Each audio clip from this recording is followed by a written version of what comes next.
Student, आज हम start करते हैं ANTS फुल टेस्ट सीरीज का पेपर नंबर 4, ओके, जियोलॉजी का। चलो डिस्कस करना शुरू करें। क्वेश्चन नंबर 151 बायोटेक्नोलॉजी से, which of the following statement is incorrect with respect to polymerase chain reaction. हमें पता है कि PCR एक थर्मोसाइक्लिन मशीन है जिसका मेन एम है DNA को एम्पलीफाई करके देना। उसका फर्स्ट स्टेप है डीनेचुरेशन, सेकेंड स्टेप है आपका एनीलिंग और थर्ड स्टेप है एक्सटेंशन ऑफ द प्राइमर। तो आपको और एक चीज याद रखना है, इसमें जो हम एंजाइम यूज करते हैं वो है टेक पॉलीमरेज और वो हम एक्सट्रैक्ट करते हैं फ्रॉम थर्मस एक्वेटिकस। और जब भी एनीलिंग होता है प्राइमर का, जो कि ओलिगोन्यूक्लियोटाइड बेस पेयर है, वो 3 प्राइम टू 5 प्राइम स्ट्रैंड के तरफ अटैच होगा। पहले attachment of the primer in the 3 prime to 5 prime of the DNA strand is considered to be as annealing। तो इसमें हमें ढूंढना है कि कौन सा इनकरेक्ट है। तो first statement is repeated amplification is achieve by the use of thermostable DNA polymerase. Thermostable क्यों? क्योंकि जितना भी टेम्परेचर हो डैमेज ना हो, maximum up to 120 degree Celsius, या तो हमारा जो मशीन का टेम्परेचर आता है वो 94 टू 96 डिग्री सेल्सियस आएगा फर्स्ट स्टेप में। सेकेंड ऑप्शन है thermostable DNA polymerase is isolated from a bacterium Thermus aquaticus. तो ये भी करेक्ट है। सी गलत क्यों है? ये आंसर क्यों है? इनकरेक्ट क्यों है? Each cycle in PCR has 3 step. First is annealing, no, first is your denaturation, second is annealing and third is extension. इसलिए यहाँ पे गलत हो गया, इसलिए आपको मार्क करना था आंसर सी। ओके, डी भी करेक्ट है। In polymerase chain reaction multiple copies of gene of interest are synthesized in vitro using 2 sets of primer and enzyme DNA polymerase. क्योंकि हमें पता है कि जब एक DNA मॉलिक्यूल हम डालेंगे डीनेचुरेशन के बाद वो 2 स्ट्रैंड बनेगा, इसलिए हमें 2 प्राइमर की जरूरत पड़ेगी जो कि 3 प्राइम टू 5 प्राइम की तरफ जाके अटैच होगा और फिर with the help of Taq polymerase third step में जाके एक्सटेंशन होगा, जिससे कि हमें एक DNA मॉलिक्यूल से 2 DNA मॉलिक्यूल मिलेगा। ऐसे आगे 2 to the power n cycle चलता रहेगा। ओके, तो इसमें आप समझ गए होंगे कि आंसर आपको सी मार्क करना था, because they are asking you about incorrect statement over here. Okay, हम नेक्स्ट क्वेश्चन की तरफ मूव करते हैं। Question number 152, which of the following statement is incorrect regarding chordates. हमें पता है कॉर्डेटा एक फाइलम है जिसका सब फाइलम है प्रोटोकॉर्डेट्स और यूकॉर्डेट्स। ओके, सब फाइलम नहीं, इसका ग्रुप है प्रोटोकॉर्डेट और यूकॉर्डेट। और प्रोटोकॉर्डेटा में यूरोकॉर्डेटा और सेफालोकॉर्डेटा है, और इधर यूकॉर्डेट का मेन फाइलम क्या है? सब फाइलम इज वर्टिब्रेटा।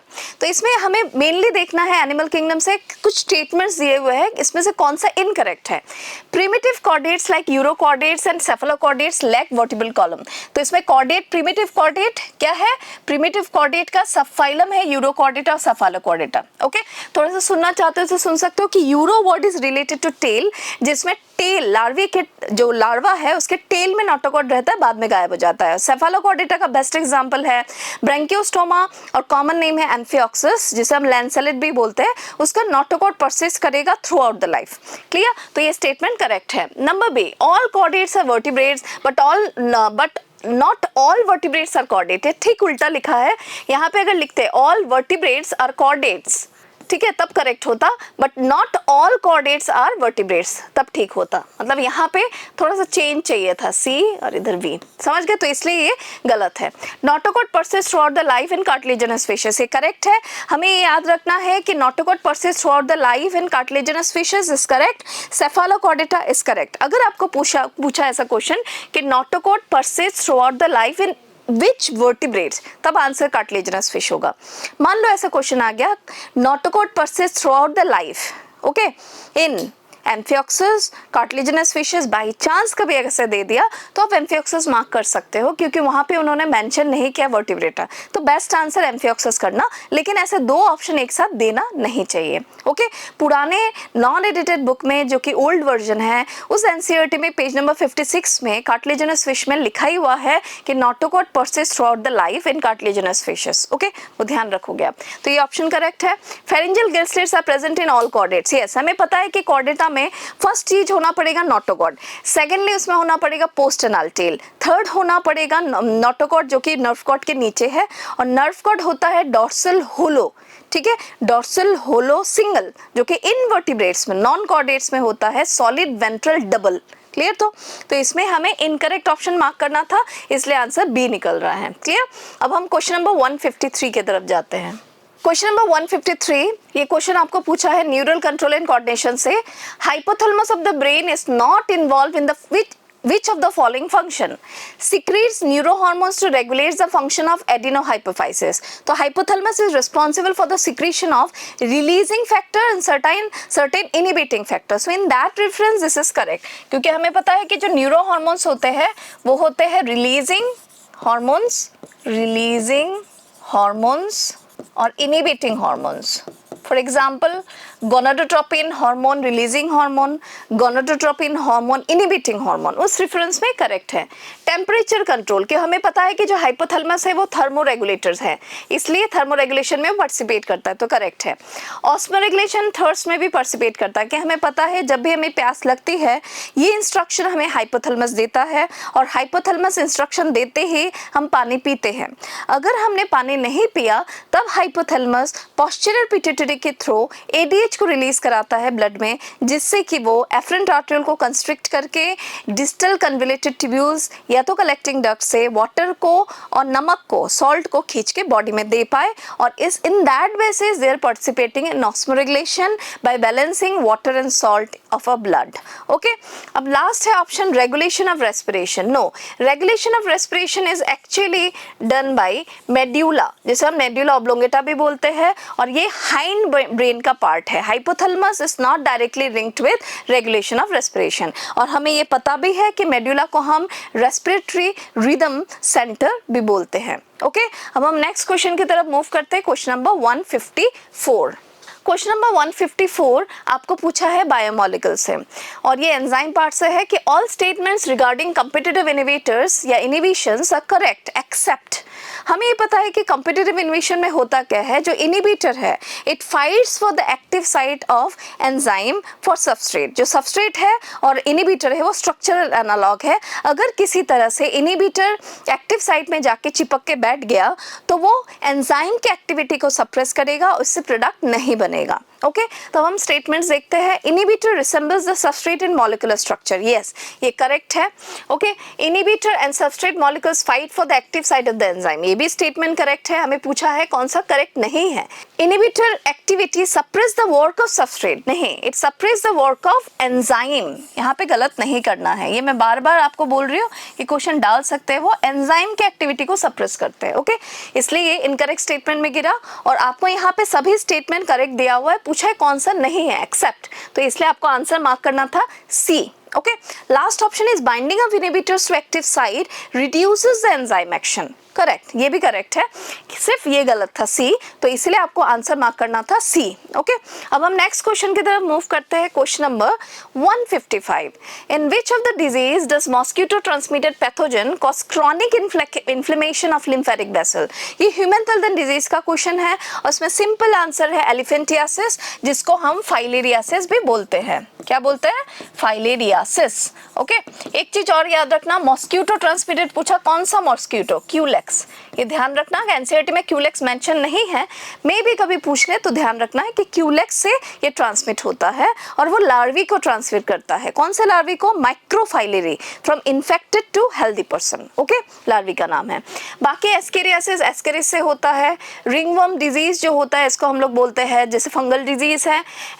एमीबियासिस होता है एंटीमीबा हिस्टोलिटिका से, जो कि एक प्रोटोजोआ है, और ये एस्केलमेंथिस से होता है, जिसे हम उचेरिया बेनक्रॉफ्टी या उचेरिया मलेई भी बोल सकते हैं.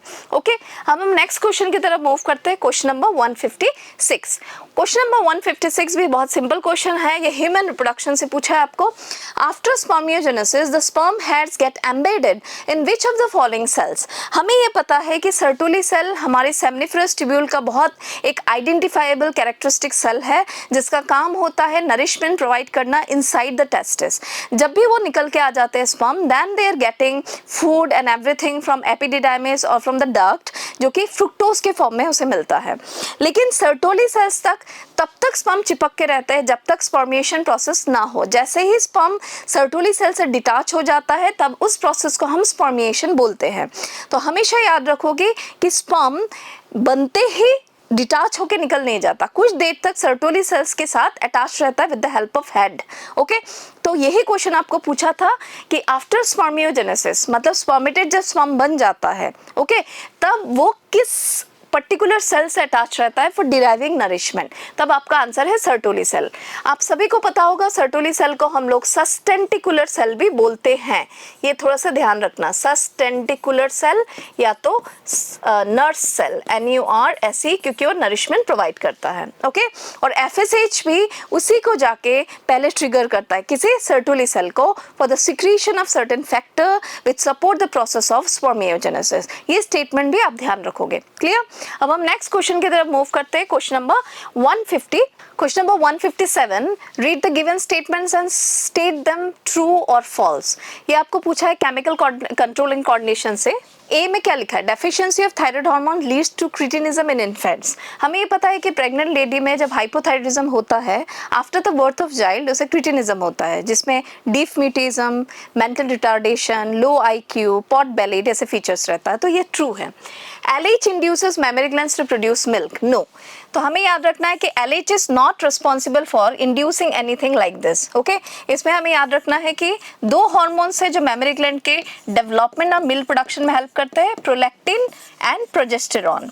एक चीज और याद रखना आप कि जो प्रोजेस्टेरॉन है और प्रोलैक्टिन में क्या चीज डिफरेंस है? Prolactin helps in the milk production mainly during lactating period, that's after the birth of child. Progesterone and prolactin throughout the pregnancy में initially start करता है progesterone, stimulate करता है, initiate करता है, बाद में prolactin करता है। ओके, तो prolactin progesterone induce the milk production and development of mammary gland। तो ये भी आपका इसमें क्या आ रहा है?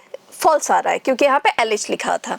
सी is cortisol produces anti inflammatory reaction. हमें पता है कि कॉर्टिसोल एक ग्लूकोकॉर्टिकॉइड है, प्रिंसिपल ग्लूकोकॉर्टिकॉइड, जो कि जोना फेसिकुलेटा से सिक्रीट होता है whenever it gets stimulated by adrenocorticotropic hormone of anterior pituitary. और एंटी इन्फ्लेमेटरी के बावजूद वो इम्यूनोसप्रेसिव भी है, RBC प्रोडक्शन को बढ़ाता है, WBC को रेगुलेट करता है और कार्बोहाइड्रेट मेटाबॉलिज्म को सपोर्ट करता है and works just opposite to insulin. ये ध्यान रखोगे। तो ये स्टेटमेंट आपका ट्रू आ रहा है। Okay, the last one is adrenaline increases the strength of the heart contraction and rate of the respiration. Yes, हमें पता है कि adrenaline हो, noradrenaline हो, catecholamines, both are responsible for managing the stress. In that basis, they increase the heartbeat, increase the breathing rate, everything. Okay, and supply the oxygen towards the cell more. तो इसमें से आपका answer आ जा रहा है B, that is true, false, true, true. अब हम देखते हैं क्वेश्चन नंबर 158। 158 आपको पूछा है from biotechnology, which of the following statement is incorrect. Okay, restriction endonuclease recognises palindromic sequence in DNA and curves them. Correct, क्योंकि हमें पता है कि पैलिंड्रोम उनका स्पेसिफिक सीक्वेंस होता है जो कि जनरली 6 बेस पेयर्स होता है। ओके, जो 5' to 3', again whenever you are reading in the same orientation from 5' to 3', तब जाके पैलिंड्रोम होता है। और 3' to 5' टू 3' to 5', अगर सेम ओरिएंटेशन में उसे रीड करके आए एक रिदमिक पैटर्न में, तब भी उसे हम पैलिंड्रोम बोलते हैं। ये स्टेटमेंट आप याद रखना, 5' to 3', 5' to 3', palindrome. Okay, complementary base pairs अगर है एक रिदमिक पैटर्न में, 3' to 5' to 3' to 5', वो भी पैलिंड्रोम है, तो ये करेक्ट है। नेक्स्ट है number B, restriction endonuclease cleaves hydrogen bonds. No, hydrogen bond को वो क्लीव नहीं करता है, उसका टारगेट है शुगर फॉस्फेट बॉन्ड्स, इसलिए यहाँ पे ये गलत हो गया, आंसर आपको बी मार्क करना था। Number C, each restriction endonuclease has a specific recognition sequence, जो कि पैलिंड्रोमी है। ओके, तो ये करेक्ट है। नेक्स्ट है, palindrome in DNA is a sequence of base pair that reads same on the 2 strands when orientation of the reading is kept the same। तो ये correct है। तो इसमें आंसर क्या था? इनकरेक्ट स्टेटमेंट के हिसाब से आपको बी मार्क करना था, तभी आपका आंसर ये करेक्ट होगा। ओके, अब हम नेक्स्ट क्वेश्चन की तरफ मूव करते हैं। Question number 159। क्वेश्चन नंबर 159 आपको इवोल्यूशन से पूछा है, जिसमें आपको प्लेसेंटल मैमल और ऑस्ट्रेलियन मार्सुपियल्स को मैच करना है। तो इसमें आप देखो मोल A3 आ रहा है, दैट इज मार्सुपियल मोल, कि तुरंत पता चल जा रहा है। B4 ये थोड़ा सा ध्यान रखना पड़ेगा क्योंकि ये वर्ड सिमिलर नहीं है, ये 2 सिमिलर है, आपको याद रह जाएगा। ठीक है, C5, C का आपको 5 है, वो याद रखना है, ये भी आपको ध्यान रखना पड़ेगा क्योंकि ये दोनों वर्ड सिमिलर नहीं है। इस पर्टिकुलर लिस्ट में यही 2 नाम ही आपको थोड़ा सा तंग कर सकता है, बाकी आपको याद रह जाएगा क्योंकि हर चीज का एक सिमिलर वर्ड है, पता चल जाता है। ये 2 ही आपको स्पेसिफिकली याद करके रखना है, तो तुरंत आप पकड़ लोगे। फिर नेक्स्ट है D2, D का 2, देखो इसमें पता चल जाता है बिकॉज ऑफ फ्लाइंग, वो आइडिया हो जाता, मोल आइडिया हो जाता, ये आइडिया नहीं होता, ये आइडिया नहीं होता। ये दोनों ही ध्यान रखना है, आपको आंसर इसमें मार्क करना था A, that is A3, B4, C5 और D2। आई थिंक ये करेक्ट किया होगा आपने, ओके। अगर नहीं भी हुआ होगा अभी आप देख के रख लेना, उसमें से दो ही नाम आपको अच्छे से देख के रखना है, दैट इज एंटीटर का नम्बेट का कॉम्बिनेशन और लेमर का स्पॉटेड कस्कस का कॉम्बिनेशन। बाकी इसमें किसी भी पार्ट में आपको प्रॉब्लम नहीं आएगा, ओके। अब हम नेक्स्ट क्वेश्चन की तरफ मूव करते हैं, question number 160। Select the correctly match pair. ये आपको पूछा है from body fluids and circulation से। इसमें देखो लिम्फ हमें पता है टिश्यू फ्लूइड है, और लिम्फ डिराइव भी होता है टिश्यू फ्लूइड से, जिसे हम लोग इंटरस्टिशियल फ्लूइड बोलते हैं। और टिश्यू फ्लूइड जो होता है वो डिराइव होता है फ्रॉम प्लाज्मा, जो कि ब्लड कैपिलरीज का वाटर है, न्यूट्रिएंट्स को, हार्मोन्स, विटामिन्स, ऑक्सीजन इसे लेके निकलता है ब्लड कैपिलरीज से, सेल को सप्लाई करता है। और जितना भी सेल का CO2 है with other waste and fluid ये कलेक्ट करता है एक वेसल, जिसे हम लोग लिम्फेटिक वेसल बोलते हैं। इसलिए बोला जाता है कि जो लिम्फ है it is derive from tissue fluid, और इसमें टॉक्सिक कंटेंट हाई रहता है, दैट इज CO2, जो डायरेक्टली जाके यही सब चीज वेन को सप्लाई करता है। That means is nothing but a drainage system, okay. तो लिम्फ का ये कलरलेस फ्लूइड ये करेक्ट है। बाकी क्या गलत है? एट्रियोवेंट्रिकुलर सेप्टम थिक नहीं होगा, इसमें थिन होगा, thin fibrous tissue, okay. Monocyte 20 to 25% नहीं होता, मोनोसाइट होता है आपका 6 to 8%, और 20 to 25% क्या होता है? लिम्फोसाइट्स, ये ध्यान रखना था, तो ये गलत है। मिट्रल वाल्व को हम लोग बोलते हैं बाइकस्पिड वाल्व, तो इसमें 3 नहीं, इसमें 2 कस्प होगा तब करेक्ट होता। तो ये बहुत सिंपल सा क्वेश्चन था जिसमें आपको मार्क करना था A। अब हम नेक्स्ट क्वेश्चन की तरफ मूव करते हैं, question number 161। An opioid is a class of drugs that, हमें पता है कि जो नरकोटिक होता है, जो ओपियम, जो पॉपी प्लांट्स पेपेवर सोमनिफरम से डिराइव करते हैं, उसे ओपियोइड नरकोटिक्स बोलते हैं। तो उसके अगेंस्ट में कौन सा स्टेटमेंट करेक्ट था? Bind to the specific opioid receptor present in the PNS and GI? No. Bind to the specific opioid receptor present in the CNS and respiratory tract? नहीं. It's bind to central nervous system as well as GI tract. आपको याद रखना है कि drugs वाला जो portion है ज़्यादातर को टफ लगता है, इतना टफ है नहीं वो। नरकोटिक डिराइव होता है from your poppy plant, that is papaver somniferum, और इसका 2 साइट होता है, रिसेप्टर होता है जिसमें जाके वो अटैच करता है। एक तो गैस्ट्रोइंटेस्टाइनल ट्रैक है and another one is central nervous system. Together with आपको एक चीज और याद रखना कि पॉपी प्लांट के लेटेक्स से हम डिराइव करते हैं ये मॉर्फिन, जो कि एक पेन किलर है, दैट इज एनाल्जेसिक नरकोटिक, और साथ ही साथ उसी से बनता है हेरोइन, जिसे हम स्मैक भी बोलते हैं, और ये हार्ड ड्रग होता है। बाकी फिर कैनाबिस सटाइवा का लिखा है, उसका रिसेप्टर भी CNS है। फिर एरिथ्रोजाइलम कोका का जो क्रैक या कोकेन बोलते हो, उसका भी सेंट्रल नर्वस सिस्टम में ही रिसेप्टर है। बाकी सभी ड्रग्स का सेंट्रल नर्वस सिस्टम में ही रिसेप्टर है। इसी का 2 जगह पे रिसेप्टर है, that is CNS as well as your gastrointestinal tract. तो आप एक लिस्ट बना के पॉइंट्स को, suppose name of the plant, उसका क्या ड्रग है, फिर उसके रिसेप्टर्स क्या है, और उसका किस तरह से उसे लिया जाता है सिस्टम में, इनहेल करते हैं, स्नॉटिंग करते हैं, ये सब थोड़ा सा देख लेना। और लास्ट में एक लाइन लिख लेना कि वो डिप्रेसेंट है, स्टिमुलेंट है, हेलुसिनोजन है, या तो हेलुसिनोजन और स्टिमुलेंट दोनों एक साथ भी रह सकता है। जैसे कोकेन और कैनाबिस सटाइवा के ड्रग्स जो होते हैं वो हेलुसिनोजेनिक भी है और साथ ही साथ वो स्टिमुलेंट्स भी हैं, ठीक है। निकोटिन जैसे स्टिमुलेंट है, एम्फेटामाइन स्टिमुलेंट है, बार्बिट्यूरेट सिडेटिव है, बेंजोडाइजेपिन सिडेटिव है। ऐसे आपको नाम लिख के एक बार इस चार्ट को देखना पड़ेगा, तब एग्जाम से पहले कुछ दिन पहले वो देख लोगे तो तुम्हें ध्यान रह जाएगा, ओके।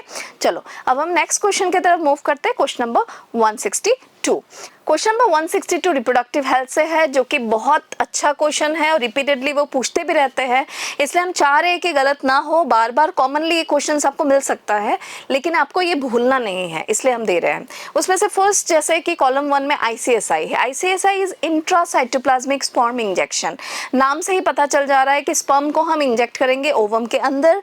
ये इन विट्रो टेक्निक है और ये method before test baby program किया जाता है, दैट इज जिफ्ट और IUT is a method attempted before test baby program. तो ICSI में आपको मार्क करना था 3, okay. Sperm directly injected into ovum. ZIFT होता है जाइगोट इंट्राफेलोपियन ट्रांसफर, जिसके केस में आपको मार्क करना था B1, that is embryos transferred, embryos up to 8 blastomeres transfer into fallopian tube, क्योंकि जिफ्ट जब भी करते हैं उसका नाम ही है जाइगोट इंट्राफेलोपियन ट्रांसफर, या तो जाइगोट या तो embryo up to 8 cell stage, okay.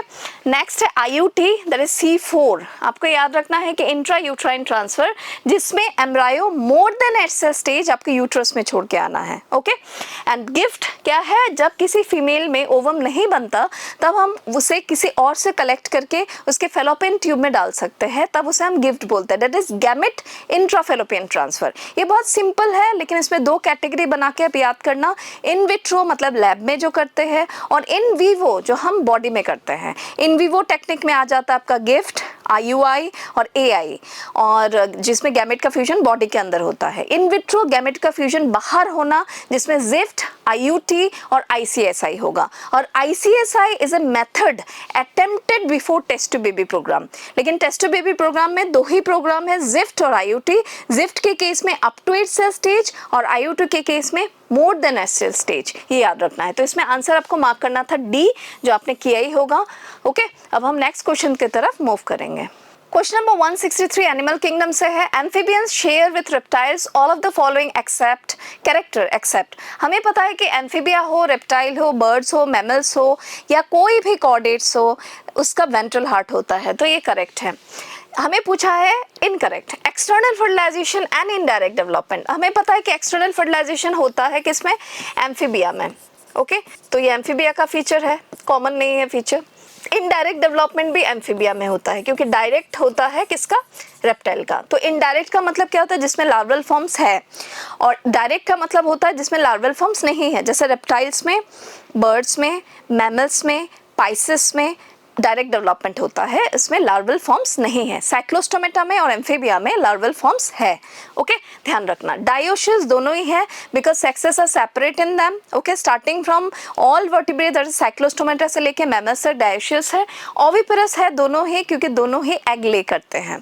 Next है कोल्ड ब्लडेड, दोनों ही है क्योंकि उनका टेम्परेचर एनवायरनमेंट के साथ बदलते रहता है, फ्लक्चुएट करता है, वो कांस्टेंट नहीं है, क्योंकि उनका हाइपोथैलेमस और स्किन अच्छे से डेवलप नहीं हुआ। ओके, तो ये और ये is a common feature between reptile and amphibia, but this is a feature for amphibia only, number B, इसलिए आपको नंबर बी ही मार्क करना था। ओके, अब हम नेक्स्ट क्वेश्चन की तरफ मूव करते हैं। Question number 164, which of the following is commonly used as a vector for introducing a DNA fragment in human lymphocyte. ये क्वेश्चन आपको पूछा है बायोटेक्नोलॉजी के एप्लीकेशन पार्ट से, जो कि सीवियर कंबाइंड इम्यूनोडेफिशिएंसी डिजीज एक बच्ची का हुआ था, 4 ईयर गर्ल चाइल्ड, 1990 में। उसका बी सेल टी सेल्स दोनों ही उनके बॉडी में था उस बच्ची का, लेकिन प्रॉब्लम ये था कि वो मैच्योर नहीं हो रहा था। क्यों नहीं मैच्योर हो रहा था, क्योंकि उसमें एडिनोसाइन डीएमिनेज जो है एंजाइम, वो सिक्रीट नहीं कर पा रहा था, जीन नॉन फंक्शनल था, जो कि एडिनोसाइन डीएमिनेज सिक्रीट करता है, ADA। अब हुआ क्या, उसका B lymphocyte T lymphocyte immature रह जाएगा, हमें उस चीज को सॉल्व करना है। तब क्या किया गया, बी सेल्स और टी सेल्स जो कि पेशेंट की बॉडी का है, immature B cells T cells, उसे आपको निकालना है। निकाल के रेट्रोवायरस के अंदर उस cDNA को डालना है, which will code for the particular enzyme, that is ADA। अब रेट्रोवायरस ले लो, उसे डिजार्म कर लो, डिजार्म मतलब उसका जो जीन है वो निकाल के बाहर फेंको, और जो cDNA है जो सिक्रीट करेगा ADA इन फ्यूचर, उसको रेट्रोवायरस के थ्रू लैब में बी सेल्स और टी सेल्स जो इमेच्योर है, पेशेंट का लिया हुआ बी सेल्स टी सेल्स, उसके अंदर आपको डाल देना है। अब वो B cells T cells engineered cell हो गए, क्योंकि उसको आपने मैनिपुलेट किया। अब उसके बाद उसी स्टॉक में से थोड़ा थोड़ा करके उस बच्चे के बॉडी में डाला गया था, तभी जाके एक पर्टिकुलर एज में उसके बॉडी में कुछ इंजीनियर्ड सेल्स के फंक्शंस के हिसाब से इम्यून सिस्टम ग्रो कर पाया, और सेकेंडरी लिम्फोइड ऑर्गन्स भी धीरे धीरे धीरे एक्टिवेट होना शुरू हुआ, और फिर जाके ये एक परमानेंट क्योर नहीं, लेकिन एक टेम्पररी क्योर की तरह उस पर्टिकुलर बेबी को या उस पर्टिकुलर बच्चे को हेल्प किया। ओके, तो आप समझे, ये SCID से रिलेटेड है। तो ये डिजार्म पैथोजन रेट्रोवायरस जो यूज किया था, उसमें एक cDNA एक जीन को पीस को डाल दिया, और उस बी सेल्स टी सेल्स जो इमेच्योर थे, जो मैच्योर नहीं हो पा रहे थे because of deficiency of ADA, उस पीस को डाल दिया उस बी सेल्स टी सेल्स में, उसे इंजीनियर्ड सेल्स बनाया गया, लैब में रखा गया, ग्रो किया गया, और धीरे धीरे after some months after some years उस बच्चे के बॉडी में बोन मैरो में ट्रांसप्लांट करके उसे कुछ हद तक इम्यून सिस्टम को रेडी करके नॉर्मल किया गया। लेकिन यह परमानेंट क्योर नहीं है अगर बच्चे का जन्म हो गया तो। अगर हम एम्ब्रियोनिक डेवलपमेंट के टाइम में ये कर पाते हैं, तब जाके एक परमानेंट क्योर हो सकता है, अगर हमने ऐसे किया तो। ये लाइन लिखा हुआ है, it will be permanent cure when we are doing the same procedure in embryonic stage, but after the birth of child if you are doing the same procedure, तब ये परमानेंट क्योर के हिसाब से नहीं पकड़ा जाएगा। साथ ही साथ याद रखना है कि एंजाइम रिप्लेसमेंट थेरेपी ये भी बहुत इंपॉर्टेंट है, जो इस पर्टिकुलर बीमारी को, इम्यून सिस्टम के जो डेफिशिएंसी है, इसको सॉल्व करने में हेल्प करते हैं। लेकिन दोनों ही, चाहे वो बोन मैरो ट्रांसप्लांटेशन हो चाहे एंजाइम रिप्लेसमेंट थेरेपी हो, दोनों ही एम्ब्रायनिक स्टेज में अगर करें तो परमानेंट क्योर के हिसाब से हो सकता है। लेकिन अगर बर्थ ऑफ द चाइल्ड के बाद, मतलब बच्चा जन्म होने के बाद किया जाए, तब नहीं होगा, ये याद रखना। उसमें कौन सा डिजार्म पैथोजन यूज किया गया? रेट्रोवायरस, जो कि बुक में लिखा ही हुआ है। ओके, चलो अब नेक्स्ट क्वेश्चन की तरफ मूव करते हैं। Question number 165, that is match the column 1 and column 2। इसमें आप देखो लोकोमोशन मूवमेंट का एक क्वेश्चन है। True ribs, false ribs, floating ribs, coccyx. तो हमें पता है कि जो ट्रू रिब्स है वो फर्स्ट 7 पेयर्स होता है, 1 to 7। फॉल्स रिब्स होता है 8, 9, 10। फ्लोटिंग रिब्स है 11 and 12 and coccyx tail bone है, that is the last bone of vertebral column, जिसमें A3 आ रहा है, B4 आ रहा है, C1 आ रहा है और D जो है ये 2 आ रहा है। Okay, Question number 166, following are significance of flocks in biological treatment except। अब flocks क्या है? This is a combination of bacteria, aerobic bacteria and aerobic fungi, जिससे फ्लॉक बनता है। फ्लॉक बनता कब है? बायोलॉजिकल ट्रीटमेंट में, जब हम प्राइमरी एफ्लुएंट को एक नेक्स्ट टैंकी में डालते हैं, जिसे हम बोलते हैं सेकेंडरी ट्रीटमेंट प्लान, उसके एजिटेटर टैंक में डालते हैं, तब जाके एरिएशन के थ्रू हम बैक्टीरिया और फंजाई को ग्रो करने का मौका देते हैं बाय सप्लाइंग ऑक्सीजन। तब जाके धीरे धीरे कुछ मास ऑफ माइक्रोब्स बनते हैं, एग्रीगेट ऑफ माइक्रोब्स बनते हैं, जिसे हम फ्लॉक बोलते हैं। तो फ्लॉक हमेशा याद रखना, this is aggregation of aerobic bacteria as well as aerobic fungi, जो कि ऑर्गेनिक मैटर को डिग्रेड करके जो बीओडी है उसे रिड्यूस कर देगा। ओके, तो इसमें आंसर क्या है देखते हैं कि following are the significance of flocs in biological treatment except microbes consume the major part of the organic matter in the effluent. Yes, this is the main role, क्योंकि उनका काम ही होता है कि ऑर्गेनिक मैटर को वो कंज्यूम करे, degrade करे, जिससे कि धीरे धीरे बीओडी रिड्यूस हो। Reduction of biochemical oxygen demand, ये भी करेक्ट है। रिडक्शन ऑफ इनऑर्गेनिक सॉल्ट, नहीं, वो इनऑर्गेनिक सॉल्ट्स का कुछ नहीं कर पाएगा, ऑर्गेनिक सब्सटेंस को ही वो डिग्रेड करेगा। तो ये इसमें आंसर सी मार्क करना था, क्योंकि फ्लॉक्स का ये रोल बायोलॉजिकल ट्रीटमेंट में नहीं है। Reduction in pollutant potential, yes, polluting potential तो रिड्यूस होगा ही, क्योंकि ऑर्गेनिक मैटर का कंटेंट लो हो जाएगा एंड ऑटोमेटिकली बीओडी रिड्यूस होने के कारण ही है कि पानी साफ हो चुका है और अभी हम उसे आफ्टर सेटलिंग टैंक, मतलब उसमें रख के फिर हम रिवर में डायरेक्टली छोड़ देंगे, जो कि बीओडी बहुत ज़्यादा पॉल्यूशन होने से 8 to 9 रेंज तक जाता है। जब वो रिड्यूस होता है तो ऑलमोस्ट 1 तक पहुंच जाता है, इसका मतलब पॉल्यूशन डाउन हुआ है। तो इसमें आंसर आपको सी मार्क करना था, जो बहुत विजिबल था कि हमें पता है कि वो ऑर्गेनिक मैटर को ही टारगेट करता है। ओके, चलो अब नेक्स्ट क्वेश्चन की तरफ मूव करते हैं। Question number 167, match the type of blood vascular system in column 1 which is characteristic in column 2। तो ये भी आपको बॉडी फ्लूइड्स एंड सर्कुलेशन से पूछा है कि सिंगल सर्कुलेशन, इसमें आंसर होगा 3, that heart receives deoxygenated blood. क्या हमें पता है कि सिंगल सर्कुलेशन में एक कॉरिकल और एक वेंट्रिकल होता है, and this is mainly seen in case of 2 chambered heart species, that is spices, Cyclostomata. उसमें आपके फ्रॉग वाले चैप्टर में एक चीज बता दूं, समरी में सिंगल सर्कुलेशन फ्रॉग में लिखा है, जो कि गलत है, शायद किसी कारण लिख के रखा होगा जो एडिट नहीं हुआ, वो ध्यान रख लेना। सिंगल सर्कुलेशन सिर्फ पाइसेस और साइक्लोस्टोमेटा में होता है, 2 चैम्बर्ड हार्ट स्पेसीज, और इसमें डीऑक्सीजनेटेड ब्लड ही हार्ट को मिलता है, ये करेक्ट है। और एक वो इसका मेन स्टेटमेंट है, what is the main characteristic feature of single circulation. क्यों उसे सिंगल सर्कुलेशन बोलते हैं? क्योंकि हार्ट को ब्लड एक ही बार मिलता है, heart receives blood once. Okay, तो इसमें आंसर तो वो नहीं था, इसलिए आपको सिंगल सर्कुलेशन में 3 ही मार्क करना था। ओपन सर्कुलेशन का दूसरा नाम है haemocoel, that is body cavity filled with blood, haemocoel. Okay, pulmonary circulation का मतलब होता है हार्ट टू लंग्स में ब्लड जाना, डीऑक्सीजनेटेड ब्लड, और सिस्टमिक सर्कुलेशन का मतलब होता है heart to various parts of the body. के सिस्टमिक मतलब हमें अभी ऑक्सीजनेटेड ब्लड हार्ट से पूरे बॉडी तक देना है। Okay, systemic circulation. तो इसमें A3 होगा, जो कि आ रहा है A3, B4 होगा, okay, then C2 and D1 होगा। तो आपको आंसर मार्क करना था इसमें B। अब हम नेक्स्ट क्वेश्चन की तरफ मूव करते हैं। Question number 168, respiratory process is regulated by certain specialized centers in the brain. One of the following listed centers can reduce inspiratory duration upon stimulation. हमें ये पता है कि medulla oblongata, medulla जो कि हमारा hind brain का part है वो respiratory rhythm center है, लेकिन एक ऐसा part और भी है जो hind brain में होता है जिसे हम बोलते हैं pons. pons में कुछ nerve tissues होते हैं जिसको हम लोग बोलते हैं pneumotaxic center, जो ज़रूरत पड़ने पे inhalation के जो duration है उसे रिड्यूस करके अल्टर कर सकता है रेस्पिरेटरी रेट, जिसे हम न्यूमोटैक्सिक सेंटर बोलते हैं. ओके, तो इसलिए आपको मार्क करना था number B, pneumotaxic centre. This is a part of pons present in hind brain. तो आंसर आपका था बी. एक चीज एक और बता दो एक्स्ट्रा कि केमोसेंसिटिव सेंटर जो मेडुला ऑब्लोंगेटा भी है, इन अगर आया तब भी करेक्ट है, और समरी में शायद एडजेसेंट लिखा है, एक बार चेक कर लेना आप. एडजेसेंट हो, इन मेडुला ऑब्लोंगेटा लिखा हुआ है तभी करेक्ट स्टेटमेंट है कि दोनों ही लिखा है, in and adjacent.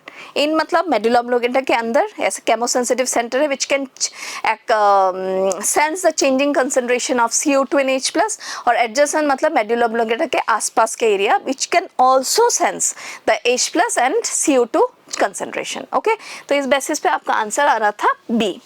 Question number 169, the mechanism of evolution as viewed by Hugo de Vries is or are. तो इसमें आंसर आपको सल्टेशन मार्क करना था. Single step large mutation.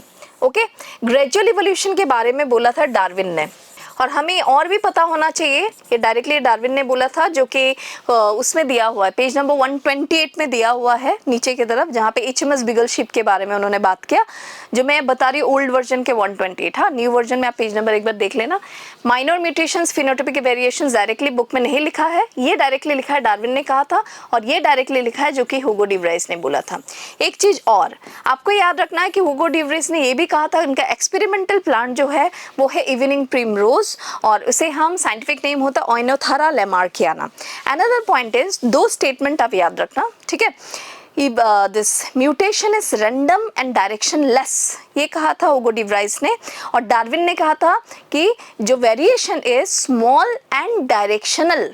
Okay, वो ध्यान रखोगे. और हमें पता है कि लास्ट में एक स्टेटमेंट और भी है कि इवोल्यूशन इज स्टोकास्टिक रैंडम. यही अभी माना जाता है कि इवोल्यूशन डायरेक्शन लेस ही होता है, that is stochastic random. Okay, चलो अब हम नेक्स्ट क्वेश्चन की तरफ मूव करते हैं. क्वेश्चन नंबर 170, ये भी बायोटेक्नोलॉजी से है. The Bt toxin present as protoxin in the plant tissue of Bt cotton is converted into active toxin due to alkaline pH of insect gut. Okay, insect midgut. हमें ये पता है कि जो बैसिलस थुरिंजिएंसिस है उसके क्राइजीन को हमने टीआई प्लाज्मिड के थ्रू, टीआई प्लाज्मिड के टीडीएनए को निकाल के उसे एक वेक्टर के थ्रू हमने प्लांट में इंट्रोड्यूस किया था, प्लांट सेल में. अब वो प्लांट सेल के अंदर ये क्राइजीन एक्सप्रेस होगा, लेकिन ये प्रोटीन प्रोटॉक्सिन, इनएक्टिव टॉक्सिन के फॉर्म में ही पड़ा रहेगा. लेकिन जब प्लांट पूरा ग्रो करके लैब में आफ्टर सम डेज हम उसको लैंड में लगाएंगे, इन वीवो लैंड में लगाएंगे, तो वो धीरे धीरे प्लांट ग्रो करेगा और इंसेक्ट हमला करेगा. धीरे धीरे आपको एक चीज याद रखना है कि वो पूरे के पूरे रूट से लेके पूरे टिप ऑफ द प्लांट तक हर सेल में ही वो टॉक्सिन प्रेजेंट है in the form of protoxin. जब भी कोई इंसेक्ट उसे खाने जाएगा तब ऑटोमेटिकली वो सेल भी एंटर होगा, और उसके मिडगट एपिथेलियम में जाके जब अल्कलाइन जूस मिलेगा तब वो एक्टिव होगा, और धीरे धीरे उससे अटैच होके लाइसिस करके उसके डेथ के लिए रिस्पॉन्सिबल होगा. एक स्टेप है वो भी याद करोगे, कब अटैच होता है, सेकंड क्या होता है, थर्ड क्या होता है, फोर्थ क्या है, फिफ्थ क्या है, वो आपको स्टेप्स याद करके रखना होगा. ओके, तो प्रोटॉक्सिन तभी एक्टिव होगा जब उसे अल्कलाइन गट का pH मिलेगा, तब एक्टिव होगा. इसलिए आपको ये मार्क करना था alkaline pH of the insect gut. Okay, और हमेशा याद रखना कि जो बैसिलस थुरिंजिएंसिस का वो है मतलब इफेक्ट है, वो हमेशा याद रखना है कि it actually working in a narrow spectrum, क्योंकि वो किसी किसी आर्थ्रोपोड्स को इफेक्ट करता है, और हर एक का क्राइजीन जो होता है, cry genes are specific for all insect. मतलब अगर क्राइजीन इसके लिए इसको मारता है, इस इंसेक्ट को, इंसेक्ट नंबर 2 को कोई और मारेगा, 3 को कोई और मारेगा. Cry genes are different types of cry genes are there for killing different types of insects. ये करेक्ट स्टेटमेंट होगा, वो ध्यान रखना है. ओके, अब देखेंगे क्वेश्चन नंबर 171. ये भी आपको पता चली जा रहा है अगर हिमेंटल्डन डिजीज के पेजेस को आपने अच्छे से पढ़ा होगा तब, that this disease is a common symptoms like sustained fever of 39 to 40 degree Celsius, weakness, stomach में वो होना, कॉन्स्टिपेशन, और इन हायर वाइटल केसेस या तो बहुत ज़्यादा अगर किसी का टाइफाइड हो गया तब जाके इंटेस्टाइनल परफोरेशन भी होता है ना, केस जब वो बहुत ज़्यादा हो जाता कॉम्प्लिकेटेड। तो इसमें आंसर मार्क करना था typhoid. This are the characteristic feature of the disease. मैं आपको एक सलाह देना चाहती हूँ, एक सिंपल सजेशन, टाइफाइड का जैसे मैंने ये दे दिया, निमोनिया के केस में क्या क्या लिखा हुआ है थोड़ा सा लिख लेना कि what are the causative organism, what are initial symptom and what are severe symptom. Amoebiasis में वैसे कर लेना, और कहाँ रहता है, जैसे टाइफाइड का स्मॉल इंटेस्टाइन में इफेक्ट करता है, ये लार्ज इंटेस्टाइन में, ओके और ये एल्वियोली ऑफ लंग्स में, और फाइलेरियासिस लिम्फेटिक वेसल्स में। साइट याद रखना होगा। टाइफाइड कहाँ पे मैंने बोला, स्मॉल इंटेस्टाइन, निमोनिया है alveoli of the lungs because it's responsible for accumulating fluid inside the alveoli, amoebiasis is affecting the large intestine, and filariasis lymphatic vessel. ऐसे ही एस्केरियासिस लिखा हुआ intestine, internal bleeding, intestinal blockage, ये सब word याद रखना कि किस डिजीज से ये कैरेक्टरिस्टिक फीचर मैच करता है, वो ध्यान रख लेना, ओके चलो अब हम नेक्स्ट क्वेश्चन की तरफ मूव करते हैं। Question number 172, which of the following is not associated with mid brain. तो हमें देखना है इसमें क्या गलत है। Located between thalamus of the fore brain and pons of the hind brain, ये करेक्ट स्टेटमेंट है, उसका पोजीशन यही है, करेक्ट है। Canal call cerebral aqueduct passes through the mid brain, हमें ये पता होना चाहिए कि हमारे ब्रेन के अंदर एक कैविटी है वेंट्रिकल, वेंट्रिकल्स को कनेक्ट करने के लिए सेरेब्रल एक्वेडक्ट हेल्प करता है और वो मिड ब्रेन के से ही पास होके जाता है। और मिड ब्रेन में कोई भी वेंट्रिकल कैविटी नहीं होता, एक डक्ट होता है जो कि थर्ड और फोर्थ वेंट्रिकल, मतलब third ventricle of four brain and fourth ventricle of hind brain को कनेक्ट करने में हेल्प करता है, तो ये करेक्ट है। Ventral portion of the midbrain is made up of mainly 4 round swelling called corpora quadrigemina। ये अगर आपको थोड़ा सा एक हल्का सा गलत है इसमें कि डॉर्सल पोर्शन, इसलिए मैं ये इसीलिए बता रही हूँ कि आपको एनसीईआरटी बहुत अच्छे से देखना है। अगर आपने एनसीईआरटी की लाइन नहीं देखा, ये छोटे से छोटे चीज आपको दिखेंगे नहीं, वेंट्रल नहीं डॉर्सल, ओके।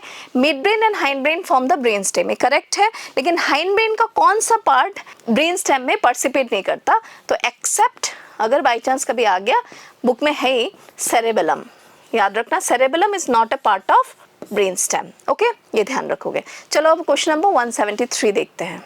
क्वेश्चन नंबर 173 आपको बायोटेक से पूछा है, choose the incorrect statement with reference to fermenters और bioreactors. This have a capacity of 100 to 1000 litre, तो आपको पता है ये करेक्ट स्टेटमेंट है, ओके। बायोरिएक्टर्स नंबर बी देखते हैं। Bioreactors can be thought of as a vessel in which raw materials are biologically converted into specific product. हमें पता है कि हम सेल को, चाहे वो प्लांट सेल हो, एनिमल सेल हो, बैक्टीरियल सेल हो, उसे हम मौका देते हैं ग्रो करने के लिए, जिससे कि उसका जीन जो है रिकम्बिनेंट जीन वो एक्सप्रेस कर पाए और हमें रिकम्बिनेंट प्रोटीन दे पाए, तो ये करेक्ट है। Number C, bioreactor provides the optimal condition for achieving the desired product by providing optimum growth condition, temperature, pH, substrate, salts, vitamin, oxygen, सभी हम उस पर्टिकुलर टैंक में डाल देते हैं, ठीक है। तो फर्स्ट ए, बी और सी इतना तक करेक्ट है। आपको पूछा इनकरेक्ट, तो इसमें क्या गलत है। Flat blooded impeller is present in spark stick tank bioreactor, spark नहीं सिंपल स्टीट टैंक बायोरिएक्टर में फ्लैट ब्लेडेड इम्पेलर्स है। और सेकंड वाले केस में क्या है, उसमें फोम क्रिएट करने वाला वो है, उसमें फ्लैट ब्लेड्स नहीं है। तो आपको एक सजेशन में देना चाहती हूँ, अगर किसी कारण गलत भी हो गया हो, आप सिंपल स्टीट टैंक बायोरिएक्टर और स्पार्क स्टीट टैंक बायोरिएक्टर दोनों का आप एक बार डायग्राम देख के पॉइंट्स लिख के रखना कंपैरेटिव अकाउंट के हिसाब से, ओके। बाकी पॉइंट्स ये सब करेक्ट है। अब हम नेक्स्ट क्वेश्चन की तरफ मूव करते हैं, क्वेश्चन नंबर 174। क्वेश्चन नंबर 174 आपको पूछा गया है from chemical control and coordination. Adenohypophysis is under direct neural regulation of the hypothalamus. हमें पता है कि एडिनोहाइपोफाइसिस को हम एंटीरियर पिट्यूटरी बोलते हैं और उसे हाइपोथैलेमस रेगुलेट करता है उसके एक्टिविटी को by giving neuro hormones in the form of releasing and inhibiting factor, वो भी पोर्टल सर्कुलेशन के हेल्प से, ओके। डायरेक्ट न्यूरल रेगुलेशन अगर है किसके साथ है, हाइपोथैलेमस का पोस्टीरियर पिट्यूटरी के साथ है, तो इसीलिए ये करेक्ट स्टेटमेंट नहीं है, ये इनकरेक्ट है, क्योंकि इसमें था adenohypophysis under is actually regulated by neuro hormones inhibiting and releasing with the help of portal circulation, तब ये करेक्ट होता। और पोर्टल सर्कुलेशन हमेशा याद रखना, this is venous circulation, vein, deoxygenated blood के थ्रू आता है, वेनस सर्कुलेशन, वेनस ब्लड लिख के रख सकते हैं। Okay, number B, organs in the body like gastrointestinal tract, heart, kidney and liver do not produce any hormone. हमें पता है कि वो हार्मोन सिक्रेट करते, डू नॉट गलत है, ये नहीं होना था, क्योंकि इसमें से गैस्ट्रोइंटेस्टाइनल ट्रैक्ट में है सीसीके, सिक्रेटिन, गैस्ट्रिन, फिर जीआईपी, ये सब हार्मोन्स है। हार्ट के केस में है एएनएफ, एट्रियल नाइट्रियोटिक फैक्टर, जो ब्लड प्रेशर लो करता है। किडनी में है रेनिन, RENIN। फिर उसके बाद है आपका और एक हार्मोन्स है जिसका हम लोग बोलते हैं erythropoietin. Then another hormone is natural vitamin D, calcitriol. तो ये सब इसमें आ जा रहा है, तो ये गलत था। Releasing and inhibitory hormones are secreted by या produced by pituitary gland, no, it is produced by hypothalamus, brain बनाता है ये। ओके, हाइपोथैलेमस फोर ब्रेन का पार्ट है। अब हम नेक्स्ट क्वेश्चन की तरफ मूव करते हैं, question number 175। Question number 175 human reproduction का है। Read the following statements and select the correct option. Statement number 1, contact a swarm with zona pellucida layer during fertilization makes changes in membrane which block entry of additional sperm। ये लिखा ही है कि sperm जब भी contact जोना pellucida के contact में आता है then automatically उसके receptors जो होता है help करता है जिससे कि बाकी sperm enter ना कर पाए, इस तरह से वो पॉलीस्पर्मी को रोकता है। तो ये स्टेटमेंट करेक्ट है। नेक्स्ट हमें याद रखना है completion of meiosis 2 during oogenesis converts the secondary oocyte into a fertilized egg।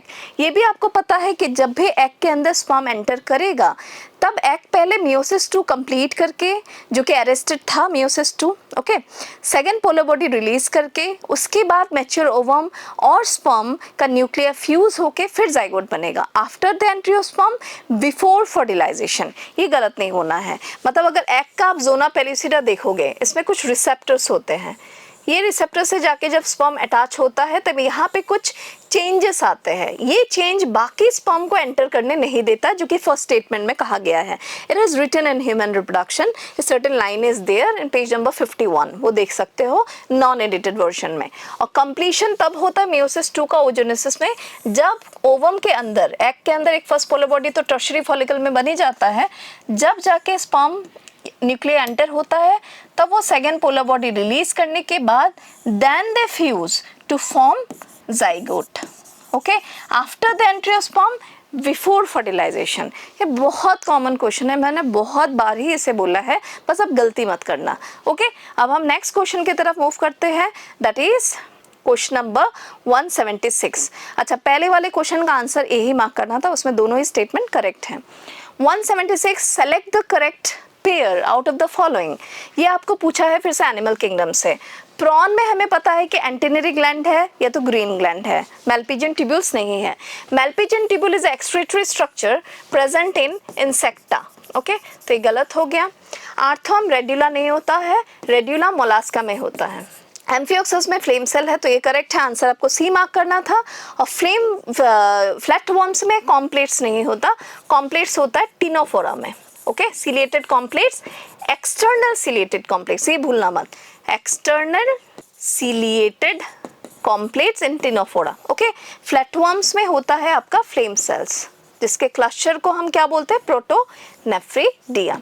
तो ये क्वेश्चन हो गया। अब हम नेक्स्ट क्वेश्चन देखेंगे, क्वेश्चन नंबर 177 जो इवोल्यूशन का है। Which of the following is the biggest of the land reptile, that is dinosaur.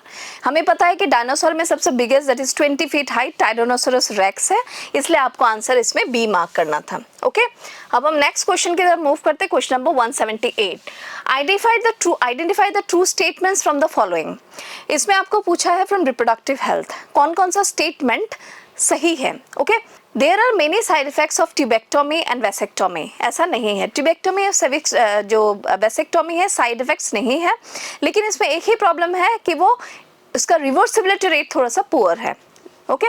Next है, purpose of tubectomy is to prevent egg formation. No, tubectomy में एग फॉर्मेशन प्रिवेंट नहीं होता, क्यों, हमें पता है कि स्टेरिलाइजेशन मेथड में मेन एम है फर्टिलाइजेशन साइट को ब्लॉक करना, या तो स्पर्म को फर्टिलाइजेशन साइट तक नहीं पहुंचने देना।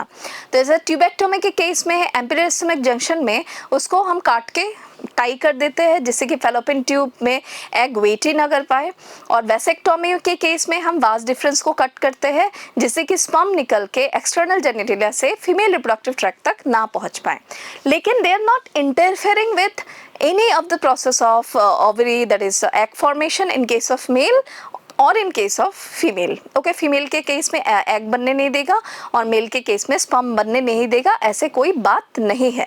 स्टेरिलाइजेशन करने के बाद भी मेंस्ट्रुअल साइकिल चलता रहता है जिसे हम ओवेरियन साइकिल बोलते हैं, और स्टेरिलाइजेशन प्रोसेस जैसे वेसेक्टोमी के बाद भी मेल के केस में स्पर्म बनते रहता है। ओके, तो ये गलत था। The most important component of the oral contraceptive pills is progestogen. Yes, क्या हमें पता है कि estrogen progestogen combination is correct, only progestogen, ये भी करेक्ट है, तो ये करेक्ट है स्टेरॉयडल पिल्स के लिए। Contraceptive oral pills helps in birth control by preventing ovulation. Yes, क्या हमें पता है कि जब हम किसी फीमेल के बॉडी में एस्ट्रोजन प्रोजेस्ट्रोजन या तो ओनली प्रोजेस्ट्रोजन को हाई करके रखेंगे तब हाइपोथैलेमस को सिग्नल मिलेगा कि उसे अभी एफएसएच और एलएच को नहीं पहुंचाना है, तब हाइपोथैलेमस सिक्रीट करता है गोनाडोट्रोपिन हार्मोन, इनहिबिटिंग हार्मोन, जिसके कारण एंटीरियर पिट्यूटरी एफएसएच को मेनली सिक्रीट ही नहीं करता। अगर एफएसएच आया नहीं, फॉलिकुलर ग्रोथ नहीं होगा, एस्ट्रोजन नहीं बनेगा, एलएच सर्ज नहीं होगा और ओव्यूलेशन तो होगा ही नहीं। So in that case they are preventing ovulation. Genital warts is a sexually transmitted diseases caused by retrovirus. नहीं, जेनाइटल वर्ड्स होता है from human papilloma virus, retrovirus से नहीं होता। आप तुरंत इसको देख के समझ जाओगे कि इससे रिलेटेड है एचआईवी एड्स का, तो इसलिए ये स्टेटमेंट आपको दिया है। ह्यूमन पेपिलोमा वायरस एनसीईआरटी में नहीं है, बस आप थोड़ा ध्यान रखना कि उससे ये होता है।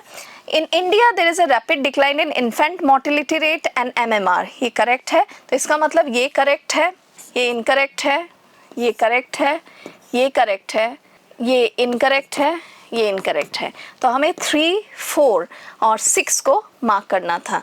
3, 4, 6 आंसर इसमें सी होगा। ओके, चलो अब हम नेक्स्ट क्वेश्चन की तरफ मूव करते हैं। Question number 179। 179 an example of gene therapy is. ये बायोटेक्नोलॉजी का है। जीन थेरेपी किसे कहते हैं, उसका डेफिनेशन या उसका रिलेटेड कोई भी स्टेटमेंट इसमें मार्क करना था। Production of injectable hepatitis B vaccine, no, hepatitis B vaccine से इसका कोई रिलेटेड नहीं है जीन थेरेपी का, ये नहीं होगा। Maintenance of sterile ambience in chemical engineering process to enable growth of only desired microbes in large quantity, ये क्वांटिटीज ये है बायो प्रोसेस इंजीनियरिंग के साथ रिलेटेड। बायो प्रोसेस इंजीनियरिंग इससे सारा रिलेटेड है और ये बायोलॉजिकल प्रोडक्ट के हिसाब से है। Production of test tube babies by artificial insemination and implantation of fertilised egg, ये रिलेटेड है आर्ट से, that is assisted reproductive technology. ये रिलेटेड है बायोलॉजिकल प्रोडक्ट्स के फॉर्मेशन से। ओके, और ये है मेन आंसर जो कि इसमें जीन थेरेपी बता रहा है। जीन थेरेपी में हम करते क्या है, delivery of a normal gene into an individual और embryo to take over the function of and compensate for the non functional gene. यहाँ पे एल आएगा, एक नॉन फंक्शनल जीन। ओके, जो नॉन फंक्शनल जीन है जो मैंने अभी समझाया था आपको, SCID, severe combined immuno deficiency disease, उसी से रिलेटेड ये लाइन है जीन थेरेपी का कि हम नॉन फंक्शनल जीन्स को हम बाहर से एक फंक्शनल जीन डाल के उसके रोल को कंपनसेट करेंगे जिससे कि वो एक पर्टिकुलर एंजाइम के लिए वो कोट कर पाए और हम कुछ हद तक उस पर्टिकुलर प्रॉब्लम को सॉल्व कर पाए। ओके, तो इसमें answer, best answer, appropriate answer C होगा, बाकी डायरेक्टली इससे रिलेटेड नहीं है। अब हम नेक्स्ट क्वेश्चन की तरफ मूव करते हैं। Question number 180, how many of the given statements are correct. ये आपको पूछा है from microbes in human welfare. The dough which is used for making foods such as dosa and idli is also fermented by bacteria, तो ये correct statement है। Okay, the puffed up appearance of dough is due to the production of CO2। जब हम dough को अच्छे से सान के रख देते हैं थोड़ी देर तक, उसे हम बोलते हैं लीवनिंग, थोड़ी देर तक छोड़ के रखना, LEAVENING, तब वो CO2 प्रोड्यूस करता है because of east. Okay, CO2 production के कारण वो फूल जाता है, तो ये करेक्ट है। The dough which is use for making bread is fermented using baker's yeast, ये सैक्रोमाइसिस सेरेविसी, ये भी करेक्ट है। Toddy is a traditional drink of some parts of southern India is made up by fermenting sap of from coconut, ये गलत है, coconut नहीं, from palm tree, ये palm tree से हम वो करते हैं, तो इसलिए ये गलत था। तो इसके हिसाब से आपको मार्क करना था C। 1, 2, 3 स्टेटमेंट करेक्ट है, ये गलत है। ओके, अब हम नेक्स्ट क्वेश्चन की तरफ मूव करते हैं। That is question number 181। Question number 181, somatostatin is released by which of the following endocrine system. हमें पता है कि somatostatin growth hormone, inhibiting hormone को कहा जाता है, जो कि हाइपोथैलेमस सिक्रीट करता है। तो इसमें सिंपल ही लगा था आपको, 181 में आंसर था A. Clear. 182, which of the following is not a part of urine formation. यूरिन फॉर्मेशन के 3 स्टेप्स होते हैं। पहला स्टेप है अल्ट्राफिल्ट्रेशन यूरिन फॉर्मेशन में, नेक्स्ट स्टेप है आपका tubular reabsorption, third one is tubular secretion. तो इसमें आपको देखना है कौन सा नहीं है, तो ये होगा। अब बहुत सारे बच्चे कंफ्यूज करेंगे कि मैम काउंटर करंट मैकेनिज्म तो यूरिन फॉर्मेशन के यूरिन को वो बनाता है, क्या बोलते हैं उसका, वाटर कंटेंट को लो करता है, it make it concentrated, but this is a phenomenon which is related to stress mechanism, but this is not a step में 3 ही स्टेप है, filtration, tubular reabsorption, tubular secretion। Directly लिखा हुआ है। mechanism of concentration of filtrate का तभी जरूरत पड़ेगा जब हमारा 15% of nephron, that is juxtamedullary nephron को वर्क करना पड़ेगा और पानी को कम से कम बॉडी से निकाल के बाहर फेंकना होगा। बॉडी में ज्यादातर पानी को हम रोक लेते हैं। This is a stress mechanism, but this is not a step of urine formation. मैं बार बार बोल रही हूँ, ध्यान रखना, इसमें सिली मिस्टेक किसी का हो सकता है। ओके, अब हम नेक्स्ट क्वेश्चन की तरफ मूव करते हैं। Question number 183, extrusion of the second polar body from the egg nucleus occurs. ये बहुत कॉमन क्वेश्चन है, इसलिए आपको दिया जा रहा है बार बार, और ये रिपीटेडली पूछा ही जाता है। ह्यूमन रिप्रोडक्शन का क्वेश्चन है, that is after the entry of sperm before fertilisation, जो मैंने थोड़ी देर पहले ही बोला था, तो आपको मार्क करना था बी। ओके, नेक्स्ट क्वेश्चन है 154 रिप्रोडक्टिव हेल्थ का, which among the following are natural contraceptive method. हमें ये पता है नेचुरल कंट्रासेप्टिव मेथड में ये नेचुरल कंट्रासेप्टिव मेथड है। ओके, फिर नेचुरल कंट्रासेप्टिव मेथड ये है और ये है। This two is barrier method, और इसे हम इम्प्लांट्स ही बोलते हैं। इम्प्लांट्स या तो नॉर्ड प्लांट मेथड बोलते हैं, जिसमें हम छोटे से स्टिक को विथ प्रोजेस्टिन पाउडर स्किन के नीचे इंजेक्ट कर देते हैं, स्किन के नीचे डाल देते हैं, इम्प्लांट कर देते हैं। तो इसमें आंसर था 2, 4 and 6, इसलिए आपको यहाँ पे मार्क करना था डी। ओके, 2 then 5 and 6, मैंने गलत से 4 बोला था शायद, 2, 5 and 6, तो आंसर आपको डी मार्क करना था। ओके, अब हम नेक्स्ट क्वेश्चन की तरफ मूव करते हैं। Question number 185। क्वेश्चन नंबर 185 आपको पूछा है बायोमोलिक्यूल से, substitution of methane can result in the formation of amino acid. ये डायरेक्टली आपको पता ही है कि सब्स्टिट्यूशन ऑफ मीथेन से क्या बनता है, अमाइनो एसिड, जो कि पेज नंबर 143 के लास्ट में लिखा है, an old version of this year NCERT. Okay, वो देख लेना। फिर हम क्वेश्चन नंबर 186 की तरफ जाते हैं, that is section B, biochemical similarities performing a given function among diverse organism give clues for common ancestry। इसमें बहुतों का डाउट आएगा कि शायद ये एनसीईआरटी में नहीं है, लेकिन ये एनसीईआरटी में है और इवोल्यूशन चैप्टर से आपको पूछा गया है। इससे हमें कॉमन एंसेस्ट्री का पता चलता है, होमोलॉजी और डाइवर्जेंट इवोल्यूशन का, और ये आपके पेज नंबर एग्जैक्टली याद नहीं है, लेकिन 132 में होना चाहिए, जहाँ पे आपका चीता, मैन, हाइंड, 4 लिम्स का कंपेरिजन का डायग्राम है, उसके ठीक साथ में ही लिखा हुआ है। ओके, तो आपको इसमें आंसर मार्क करना था ए। क्लियर।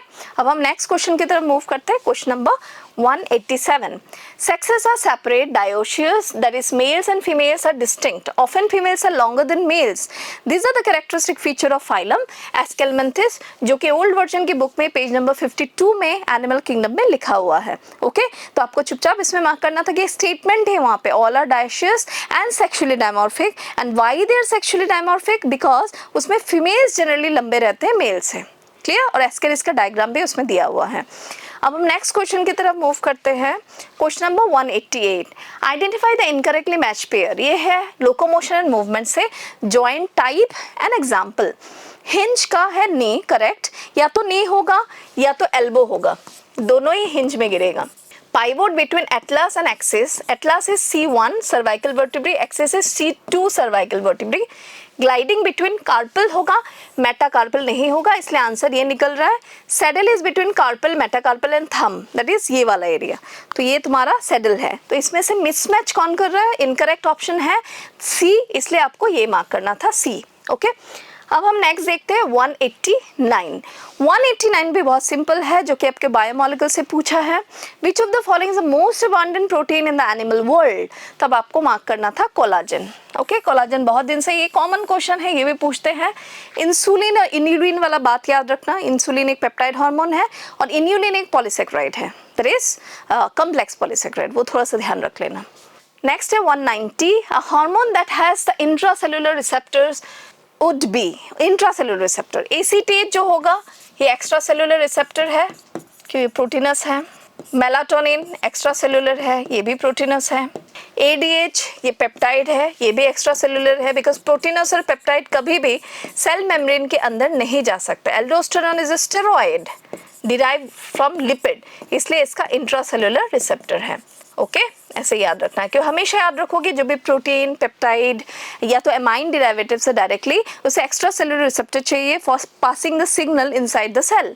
लेकिन अगर कोई स्टेरॉइड है और आइडोथायरोनिन है तो वो डायरेक्टली न्यूक्लियर रिसेप्टर से बाइंड करके जीन एक्सप्रेशन के लिए रिस्पॉन्सिबल है। ओके उसमें से सिर्फ T3 T4 आ जा रहा है, और स्टेरॉइड में cortisol, aldosterone, testosterone, oestrogen, progesterone, ये सब हार्मोन्स होते हैं जिसे न्यूक्लियर रिसेप्टर्स चाहिए, that is intracellular receptor.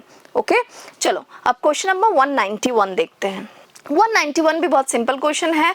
Locomotion, the fusion of which of the set of bones forms a coxal bone of the pelvic girdle, ilium, ischium and pubis, ये तीनों fuse करके बनता है कॉक्सल बोन, और दो coxal bone है, इसका मतलब इधर इलियम, इस्चियम, प्यूबिस फ्यूज होता है, इधर भी होता है, उससे बनता है कॉक्सल बोन, और वो कनेक्ट होते हैं the ventral side with the help of pubic symphysis, जो कि एक फाइब्रस कार्टिलेज है और सेकेंडरी कार्टिलेजिनस जॉइंट है, ये भूलना नहीं है। ओके चलो अब हम नेक्स्ट क्वेश्चन की तरफ मूव करते हैं। Question number 192, cirrhosis of liver is caused by chronic intake of alcohol, ये भी सिंपल था, अल्कोहल से ही सिरोसिस होता है। सिरोसिस मतलब लिवर के सेल्स पूरे के पूरे डैमेज हो जाते हैं, सड़ जाते हैं, in simple sense you can say सड़ जाते हैं। Okay next 193, select the correct matching hormones, its source and function, ये केमिकल कंट्रोल एंड कोऑर्डिनेशन का है।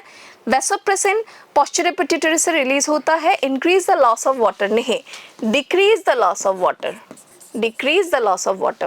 Norepinephrine adrenal medulla से secrete to increase the heart rate and respiration alertness. Yes, बहुत सारे बच्चों का एक डाउट है कि क्या adrenaline that is epinephrine and norepinephrine दोनों का फंक्शन सेम है? यस दोनों का फंक्शन सेम है, चाहे यहाँ पे एपिनेफ्रिन लिखा रहता तब भी वही स्टेटमेंट रहता, चाहे वो नॉरएपिनेफ्रिन लिखा रहता तब भी वही स्टेटमेंट है। Number C, glucagon beta cells of islets of एंगन से सिक्रीट नहीं होता, ये अल्फा से सिक्रीट होता है पेनक्रियास में, और स्टिमुलेट ग्लाइकोजेनोलाइसिस, तभी करेक्ट है, ये करेक्ट है, लेकिन यहाँ पे गलत था और इस जगह पे यहाँ पे गलत था, इसलिए बी निकल रहा है। प्रोलैक्टिन पोस्टीरियर पिट्यूटरी का नहीं है, एंटीरियर पिट्यूटरी का है। Regulates the growth of mammary gland and milk formation in female, ये करेक्ट था। ओके इसलिए आपको आंसर मार्क करना था बी। ऐसे टाइप के क्वेश्चंस लेकिन आजकल आते रहते हैं। नेक्स्ट अभी देखेंगे question number 194। 194, select the two code techniques that enable the birth of modern biotechnology. अगर ऐसे क्वेश्चन आया तो आपको चुपचाप genetic engineering and bio process engineering mark करना है। जेनेटिक इंजीनियरिंग में हम डीएनए आरएनए के मैनिपुलेशन को नया बनाना, आरडीएनए बनाना सब इंक्लूड हो जाएगा, और बायो प्रोसेस इंजीनियरिंग में हमें याद रखना है कि उसे हम स्टेराइल एनवायरनमेंट प्रोवाइड करें, जिससे कि वो अच्छे से जो भी माइक्रोब्स हम यूटिलाइज कर रहे हैं उसी को टिका के रखे और प्रोडक्ट फॉर्मेशन अच्छा हो। स्टेराइल एनवायरनमेंट के बेसिस पे बायो प्रोसेस इंजीनियरिंग बोलते हैं। The best answer is a. Okay अब हम नेक्स्ट क्वेश्चन की तरफ मूव करते हैं। 195 में members of chondrichthyes are characterized by all following except, हमें पता है कि कार्टिलेजिनस फिश का क्या क्या कैरेक्टरिस्टिक फीचर है, उसमें स्विम ब्लैडर नहीं होता, एब्सेंस, पहले ही आंसर आ गया ए, क्योंकि एक्सेप्ट पूछा, एब्सेंस ऑफ स्विम ब्लैडर है इसलिए तो उसे कंटिन्यूअसली स्विम करना पड़ता है टू अवॉइड सिंकिंग। ओके जो कि बोनी फिशेस में स्विम ब्लैडर एयर ब्लैडर होता है। नेक्स्ट है ventrally located mouth, correct, lack of operculum, correct, placoid scale, correct. अब ये चीज देख लेना, तो बोनी फिश का साइड में एक बार लिख के ये रखना कि दोनों का कंपेरिजन एक बार देख के रखना, क्योंकि मेनली बीच बीच में ये आते रहता कॉन्ड्रिक थाइज और बोनी फिश का। ओके अब नेक्स्ट क्वेश्चन है हमारा 196, bioactive molecule cyclosporin A is used in organ transplantation patient, कि हमें पता है कि साइक्लोस्पोरिन ए हम डिराइव करते हैं फ्रॉम ट्राइकोडर्मा पॉलीस्पोरम फंजाई से, और ये माइक्रोब्स का क्वेश्चन है, माइक्रोब्स इन ह्यूमन वेलफेयर, और ये साइक्लोस्पोरिन ए को हम ऑर्गन ट्रांसप्लांटेशन के बाद यूज करते हैं जिससे कि ग्राफ्ट रिजेक्शन या ऑर्गन रिजेक्शन ना हो, और उसे लाइफ लॉन्ग उसे कंज्यूम करना होगा। Okay with a certain doses provided by doctor. अब हम नेक्स्ट देखेंगे 197, विच ऑफ द फॉलोइंग इंड्यूसेस पर्चुरेशन, ये बहुत सिंपल सा क्वेश्चन है। ऑक्सीटोसिन, ऑक्सीटोसिन पर्चुरेशन को रिप्रोडक्शन में, प्लस इजेक्शन ऑफ मिल्क में हेल्प करता है, लैक्टेशन में भी हेल्प करता है, ये ध्यान रखना है। ओके चलो नेक्स्ट क्वेश्चन है 198। The two key concept of the Darwinian theory of evolution are branching descent and natural selection. हमें पता है कि डार्विन ने बहुत कुछ बोला है, उसमें से उनका की कंसेप्ट एनसीईआरटी में मेंशन है directly, that is branching descent, जो कि मर्सिबल रिलेशन या तो डार्विन फिंचेस को बताता है, एंड साथ ही साथ नेचुरल सिलेक्शन जो उनका सबसे फेवरेट आइडिया है। ओके चलो नंबर ए आप मार्क किए तो ये करेक्ट होगा, ये बहुत सिंपल भी था, ये करेक्ट किए हो गया। 199 देखते हैं इसमें क्या है। Sexually transmitted infections lead to complications if not checked at early stage. The complications include all the following except. हम इस पेज को इग्नोर कर सकते हैं, इसलिए यहाँ से क्वेश्चन दिया गया है। अब ये पेज नंबर 63 जो कि नॉन एडिटेड वर्जन में है, जहाँ पे सेक्शुअली ट्रांसमिटेड डिजीज के कुछ एग्जांपल्स लिखे हुए हैं, उस पैराग्राफ को अच्छे से पढ़ोगे। उसमें इनिशियल सिम्टम्स ऑफ STIs कुछ है, ईचिंग, फ्लूइड डिस्चार्ज ऐसे कुछ है, और कॉम्प्लिकेशन भी कुछ है। तो इसमें मैंने सब कॉम्प्लिकेशन डाला है, एक डाला initial symptom, that is this itching and fluid discharge is a initial symptom और initial problem associated with STI, but this is not fall under complication. Complication में ये आएगा PID, स्टिलबर्थ, एक्टोपिक प्रेगनेंसी। और ectopic pregnancy का मतलब होता है जब ब्लास्टोसिस जाके अटैच होता है दूसरे जगह पे इंस्टेड ऑफ यूटरस, या तो फेलोपियन ट्यूब में अटैच हो गया, लेकिन यूट्रस में अगर अटैच नहीं हुआ तब उसे हम बोलते हैं एक्टोपिक प्रेगनेंसी। ओके अब हम लास्ट क्वेश्चन की तरफ मूव करते हैं। 200 What limitation of traditional hybridization used for plant and animal breeding has been overcome by the use of rDNA technique? अब आपको लग सकता है कि क्या मैम ने एनिमल हस्बेंड्री से क्वेश्चन दिया? बिल्कुल नहीं, ये बायोटेक्नोलॉजी प्रिंसिपल वाला पार्ट से है, इंट्रोडक्शन के पेज के नेक्स्ट वाले पोर्शन में है, 194 था शायद, उसमें आप देखोगे हाई कॉस्ट नहीं, complexity of the procedure, antigenicity कुछ भी नहीं, इंसर्शन ऑफ अनडिजायरेबल जीन। हमें पता है कि ट्रेडिशनल प्योर लाइन वेराइटीज में हम एक कैटल लेते हैं, दोनों सुपीरियर क्वालिटी के लेते हैं, काउ एंड बुल, और हमारा मेन होता है कि हमें आगे भी प्रोडक्टिविटी मिले। लेकिन उसमें एक प्रॉब्लम है कि आगे के जनरेशन में, फिलियलिक जनरेशन में आगे अनडिजायरेबल जीन्स भी उभर के बाहर आ जाते हैं, जिसके कारण क्या होता है हमें इन ब्रीडिंग डिप्रेशन को झेलना पड़ता है, जो चीज़ हम जेनेटिक इंजीनियरिंग के केस में नहीं झेलेंगे कि हम जीन क्लोनिंग करते हैं, जीन का कुछ भी वो करते हैं, हम उस पीस को लेंगे ही नहीं। We will avoid the undesirable gene so that ये आगे जाके हमें और डिस्टर्ब ना करे। लेकिन ट्रेडिशनल हाइब्रिडाइजेशन में फ़ायदा है, लेकिन एक नुकसान ये है कि वो अनडिजायरेबल जीन को भी कहीं ना कहीं जाके आगे के जनरेशन में एक्सप्रेस कर देता है। तो ये बायोटेक का क्वेश्चन याद रखना, हमेशा ध्यान रखना कि वो पॉइंट, वो पेज आपको पढ़ना है which is related to animal husbandry. Okay clear? तो इसलिए आंसर इसमें बी था। ठीक है, अब ये हमारा खत्म हुआ। लास्ट में हम देखते हैं क्या लिखा है, थैंक यू। ओके फिर हम नेक्स्ट पेपर डिस्कस करने के लिए मिलते हैं। Thank you very much.